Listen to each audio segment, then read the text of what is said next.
ನಮಸ್ಕಾರ ವೀಕ್ಷಕರೇ, ನಿಮಗೆ ಮತ್ತೊಮ್ಮೆ ಪುಷ್ಪಲತಾ ಕಿಚನ್ಗೆ ಸ್ವಾಗತ. ಇವತ್ತು ನಾ ಮಾಡ್ತಾ ಇರೋದು ಕ್ಯಾರೆಟ್ ತುರಿ ಪಲ್ಯ. ನಾನು ಇದು ಅರ್ಧ ಕೆ ಜಿ ಕ್ಯಾರೆಟ್ ತುರ್ಕೊಂಡು ಇಟ್ಕೊಂಡೀನಿ. ಅದಕ್ಕೆ ಈರುಳ್ಳಿ, ಹಸಿಮೆಣಸಿನ್ಕಾಯಿ, ಒಂದು 5-6 ಹಸಿಮೆಣಸಿನ್ಕಾಯಿ, ಆಮೇಲೆ ಕರಿಬೇವು, ಹಸಿ ಶುಂಠಿ. ಒಗ್ಗರಣೆಗೆ 1-2 ಸ್ಪೂನ್ ಎಣ್ಣೆ, ಸಾಸಿವೆ ಒಂದು ಸ್ಪೂನಷ್ಟು ಸಾಸಿವೆ ಆಗಿದೆ. ಒಂದು ಅರ್ಧ ಸ್ಪೂನಷ್ಟು ಜೀರಿಗೆ, ಮತ್ತು ಉದ್ದಿನಬೇಳೆ 1 ಸ್ಪೂನು,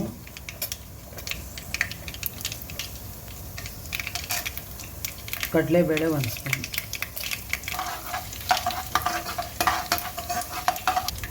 ಹಿಂಗೆ ಹಾಕ್ತಾಯಿದ್ದೀನಿ. ಒಂದು ಸ್ವಲ್ಪ ಹಿಂಗೆ,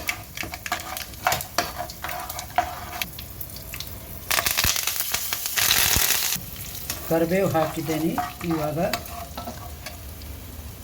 ಆಮೇಲೆ ಹಸಿಮೆಣಸಿನ್ಕಾಯಿ,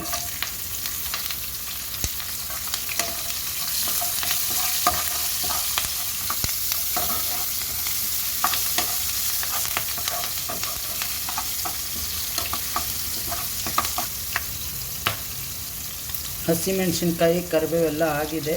ಇವಾಗ ಈರುಳ್ಳಿ ಹಾಕ್ತಾಯಿದ್ದೀನಿ. ಎರಡು ದೊಡ್ಡ ಈರುಳ್ಳಿ ಹೆಚ್ಚಿಟ್ಕೊಂಡೇನೆ.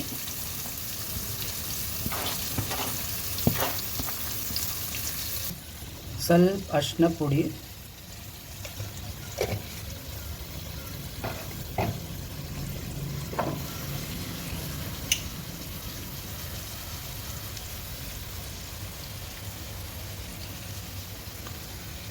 ರುಚಿಗೆ ತಕ್ಕಷ್ಟು ಉಪ್ಪು.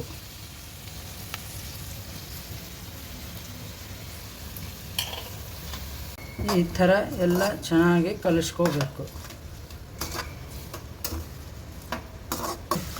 ಈ ಥರ ಮೇಲೆ ಈ ಥರ ತಟ್ಟೆ ಮುಚ್ಚಿದರೆ ಈರುಳ್ಳಿ ಬೇಗನೆ ಬೇಯುತ್ತೆ ನೋಡಿ. ಇವಾಗ ಹಸಿ ಶುಂಠಿ ಹಾಕ್ತಾಯಿದ್ದೀನಿ. ಹಸಿ ಶುಂಠಿ ಇಷ್ಟು 1 ಇಂಚ್ ಅಷ್ಟೆ. ಇವಾಗ ಈರುಳ್ಳಿ ಆಗಿದೆ ನೋಡಿ.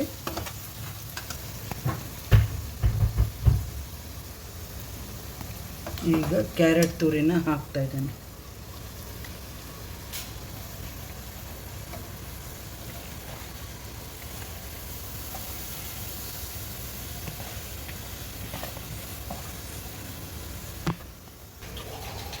ಎಲ್ಲ ಈ ಥರ ಚೆನ್ನಾಗಿ ಮಿಕ್ಸ್ ಮಾಡ್ಕೋಬೇಕು.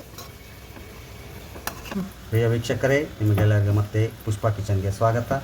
ನೋಡಿ, ಸುಮ್ಮನೆ ಹಾಗೆ ನಮ್ಮ ಮನೆಯವ್ರು ಮಾತಾಡ್ಸಂತ ಬಂದೆ ನೋಡಿ. ಆಗಲೇ ಇದೆಲ್ಲ ಕೆಲಸ ಮಾಡಿಸ್ತಾ ಇದ್ದಾರೆ.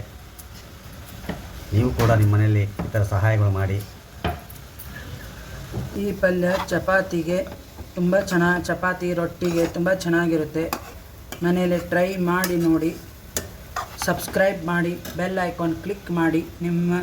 ಈ ವಿಡಿಯೋ ಇಷ್ಟ ಆದಲ್ಲಿ ಲೈಕ್ ಮಾಡಿ. Thank you. ಈ ಪಲ್ಯ ನೀವು ಬೇಕಾದರೆ ಬ್ರೆಡ್ ರೋಸ್ಟ್ ಮಾಡಿಕೊಂಡು ಮೇಲೆ ಈ ಥರ ಟೋಸ್ಟ್ ಗತೆನೂ ಮಾಡ್ಕೊಂಡು ತಿನ್ಬೋದು.